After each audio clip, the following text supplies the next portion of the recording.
एक दौर था जब उत्तर प्रदेश का प्रयागराज आईएएस की फैक्ट्री कहा जाता था। यहाँ पर टॉपर्स भी निकलते थे और दूसरे जो अभ्यर्थी है वहाँ से सफल होकर निकलते थे। लेकिन 2018 के बाद इतना लंबा सूखा पड़ा कि लोग अब प्रयागराज की पहचान भी भूल गए थे। लेकिन अब उस पहचान को शक्ति दी है प्रयागराज की शक्ति दुबे ने। थोड़े में ज्यादा स्वाद यही तो है इसकी खास बात। वाओ मामा, क्या स्वाद है। अरे मेरे राजा,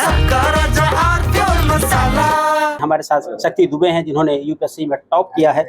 शक्ति जी, सबसे पहले तो बहुत बहुत बधाई TV9 नेटवर्क की तरफ से आपको। Thank you so much. Thank you. आपसे जानना चाहेंगे कि इतना लंबा सूखा रहा, फिर उसके बाद में आपने यह गौरव दिलाया है, क्या स्ट्रैटेजी रही आपकी? स्ट्रैटेजी सिंपल थी एक्चुअली। इनिशियली तो मुझे आइडिया नहीं था इस एग्ज़ाम के बारे में, जो that's why I took 2 attempts to figure this exam out. But उसके बाद एक बार जब मुझे चीज़ें समझ आ गई तो accordingly I just figured out certain things like current affairs हो गया, आपका बेसिक एनसीईआरटीज़ हो गई, प्रीवियस ईयर क्वेश्चंस हो गए। ये कुछ चीज़ें हैं जिन पे इक्वल अगर आप फोकस मेंटेन रखते हैं तो आई थिंक एग्जाम को थोड़ा समझना और ईजी हो जाता है। नंबर ऑफ आवर्स मैटर करता है या कोई स्ट्रैटेजी जो आपने अडॉप्ट की इसके लिए? नहीं, number of hours I don't think कभी मैटर करते हैं। इसमें इम्पॉर्टेंट ये है कि आप जितनी देर पढ़ रहे हैं उतनी देर आप कितने फोकस के साथ पढ़ाई कर रहे हैं। So I think that is more important. आपने पिछला इंटरव्यू ही दिया था लेकिन अनफॉर्चुनेटली नहीं हो पाया। जी। इस बार इंटरव्यू में ऐसा क्या हुआ जिससे आपको लगा कि नहीं, श्योर इस बार तो हो गया? आई थिंक कभी हम श्योर तो नहीं हो पाते हैं कि हो ही जाएगा। इस बार भी इंटरव्यू देने के बाद मन में कई सवाल थे कि मे बी मैंने जो आंसर्स दिए वो सही थे, नहीं थे, बट अल्टीमेटली आई थिंक वो कभी कभी चीज़ें जब अलाइन होनी होती हैं तो they get align like that. Hobbies पर आपसे क्या क्या पूछा गया? हॉबीज पे मेरी लिखी हुई कविता ही पूछी गई थी मुझसे कि अगर आप कुछ लिखते हो तो आप सुनाओ, तो वही था। क्योंकि मैं आपकी वो कविता सब जानना चाहते हैं सारे लोग, उसकी कुछ पंक्तियां अगर आप गुनगुना सके तो। याद नहीं है अभी कुछ, बट कुछ लाइन मैं अगर सुना पाऊँ तो इट वाज लाइक, किताबें तो सारी पढ़ ली हैं, इनको हटा के नई लगाने में वक्त लगेगा अभी। इमारत तो काफ़ी पुरानी है, इसे गिरा कर नई बनाने में वक्त लगेगा अभी। किस्से तो कई संभाल के रखे हैं, उनको कहानी बनाने में वक्त लगेगा अभी।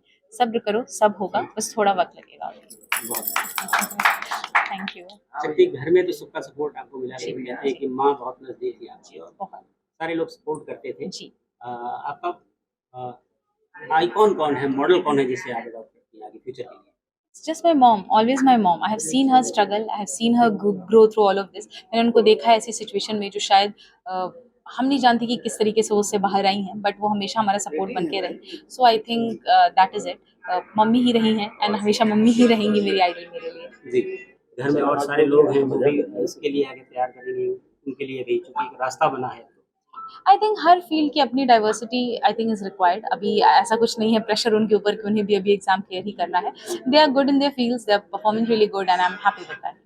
आपकी जो सब्जेक्टिव कॉम्बिनेशन थी और आपका टेस्ट था, दोनों के बीच में कितना बैलेंस था? सॉरी, जो आपका इंटरेस्ट था, अच्छा हाँ, तो इंटरेस्ट के बेसिस पे ही मैंने PSIR को सेलेक्ट किया था। So it was totally aligned with that.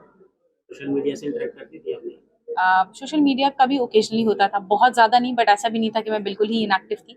कभी कभी ओकेजनली मैं इंटरेक्ट करती थी। केवल जीएस वगैरह? Not for GS, social media पे मैं कभी ऐसे थोड़ा बहुत अपना जैसे एंटरटेनमेंट। Thank you. आपकी शक्ति दुबे इन्होंने बताया कि क्या इनकी स्ट्रैटेजी थी, और सबसे बड़ी बात इंटरव्यू का एक सवाल जो इनकी हॉबी थी जिसे इन्होंने पहली बार बताया कि वो कविता क्या थी। इसके बाद इस समय शक्ति दुबे देश में सबसे ज्यादा चर्चा में है।